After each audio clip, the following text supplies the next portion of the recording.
రాయబడదు. 10వ వచనాన్ని చదువుకుందాం. 19వ కీర్తన 10.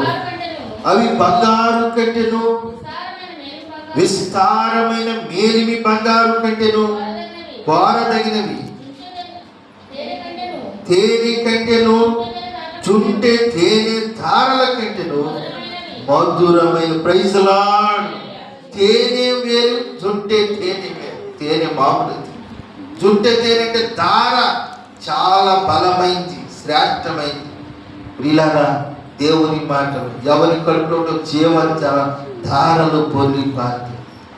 బంగారు కంటెను మేలిమి బంగారు కంటే, తేనె కంటెను జుంటే తేనె ధారల కంటే అవి ఎంతో విలువైనవి. వాటిని మనం సంపాదించుకోవాలంటే, వాటిని పొందుకోవాలంటే మధురమైంది.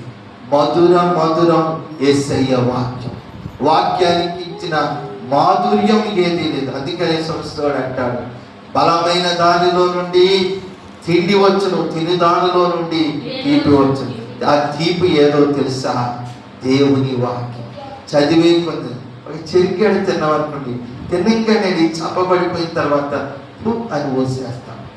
అదే ఒక ఏదైనా ఐస్ తిన్నామనుకోండి, తినేటప్పుడు ముందు ఆ 2 నిమిషాలు తీయకూడదు, తర్వాత చప్పట పడుతుంది, తినబుద్ధి అవుతుంది. కానీ దేవుని వాక్యం చదివే కొంది, ధ్యానించే కొంది, తినే కొంది ఇంకా ఇంకా ఇంకా ఇంకా అందుకే ఆ రుచి మరిగినటువంటి ఆ టేస్ట్ అనుభవించిన భక్తుడు అంటాడు, అయ్యా నీ వాక్యము తేనె కంటేను, చుంటె తేనె ధార కంటే మధురమైనవి, బంగారు కంటేను మేలిమి బంగారు కంటే శ్రేష్టమైనది. ఆ మాధుర్యాన్ని పొందుకుంటావా?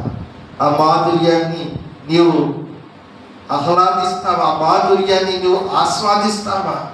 ఆ మాధుర్యాన్ని నీ జీవితంలో నింపుకుంటావా? మధురమైంది యేసు నామం.